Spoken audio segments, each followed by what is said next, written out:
পদ্মা নদীতে নৌকা ভ্রমণে গিয়ে জলেই তলিয়ে মৃত্যু ১৩ বছরের কিশোরের। শোকের ছায়া খোসপাড়ায়। মঙ্গলবার সকালেই ঘটে গেল এক মর্মান্তিক দুর্ঘটনা। মুর্শিদাবাদ জেলার জলঙ্গি থানার অন্তর্গত দক্ষিণ খোসপাড়া এলাকার ১৩ বছর বয়সী এক কিশোর বন্ধু বান্ধবদের সঙ্গে নৌকায় চেপে পদ্মা নদীর চরে ঘুরতে বেরিয়েছিল, কিন্তু আনন্দ মুহূর্তেই বদলে যায় মৃত্যু মিছিলে।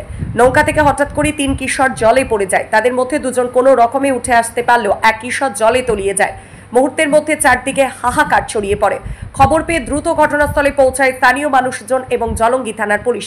নেতৃত্বে ছিলেন ওসি দীপক হালদার। দীর্ঘক্ষণ চেষ্টার পরেও যখন দেহের খোঁজ মেলেনি, তখন স্থানীয় মৎস্যজীবীদের সহায়তায় নদীতে জাল ফেলা হয়। অবশেষে উদ্ধার হয় ওই নিখোঁজ কিশোরের নিথর দেহ। দেহটি দ্রুত স্থানীয় গ্রামীণ হাসপাতালে নিয়ে গেলে চিকিৎসকেরা তাকে মৃত বলে ঘোষণা করেন। মর্মান্তিক ঘটনায় শোকস্তব্ধ গোটা ঘোষপাড়া এলাকা। কিশোরের অকাল মৃত্যুতে পরিবার ও প্রতিবেশীদের মধ্যে শোকের ছায়া নেমে এসেছে। পুলিশ সূত্রে জানা গিয়েছে, ঘটনার তদন্ত চলছে এবং স্থানীয় মানুষকে জলপথে নিরাপত্তা বজায় রাখার আবেদন জানানো হয়েছে। অনেক সব চ্যাংড়া ছেলেপিলি, অনেক আবার বয়স্ক লোক, চ্যাংড়া ছেলেপিলি সবাই গেছিলাম ওখানে। যখন ডুবে গেল সবাই গেছিলাম। তো তারপরে আপনার ওখানে যে সবাই ডুব মেরে খোঁজাখুঁজি করার পরও কোনো মতে পাওয়া যাচ্ছে না। তো ওখানে একটা কুপড়া ছিল, মানে কুপড়া বলতে হলে বিশালই গভীরতা। তো ওখানটায় আপনার সবাই যেও মানে কোনো মতে পাওয়া যাচ্ছি না। হ্যাঁ, তো সবাই আমাদের থানার বড়োবাবু ছিল, আপনার ওই মেজবাবু ছিল, আরও আর সব পুলিশ প্রশাসন ছিল।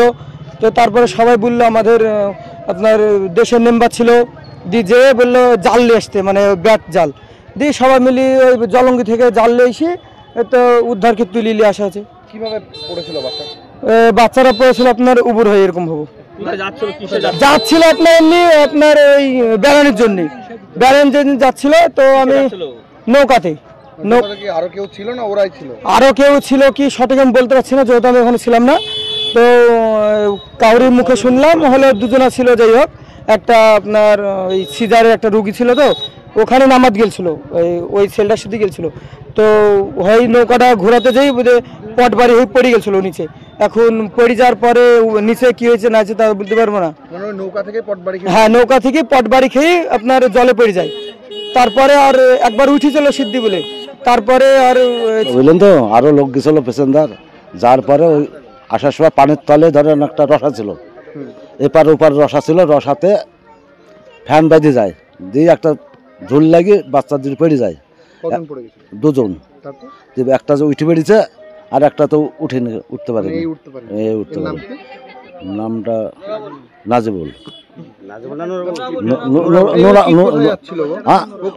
এমনি যায় আসে, নৌকা যায় আসে এমনি, যায় না এমনি শখ ছেলেপিলে নৌকা যাচ্ছে। হ্যাঁ, শখে। ও বাচ্চা ছেলের একটা ডেলিভারি ছিল, বলে আমি সে যাবো, চলে যাবো চলে আসবো। হ্যাঁ, নৌকাওয়ালা এই ঘটনা হয়েছে। জল বাড়তে না বাড়তে প্রথমে এই যে ঘটনা, তারপরে তো এখনো তো দিন পড়ে আছে, তাহলে তো আরো তো সমস্যার মুখে পড়তে হবে আপনাদের। সমস্যা বুঝে আমরা তো লোকজন বেশি ছিল না, বুঝলেন তো 8টা 10টা লোক, ওখানে 50-60টা লোক যাবে নৌকাখানে, নৌকা 50-60টা লোক যাবে। সেই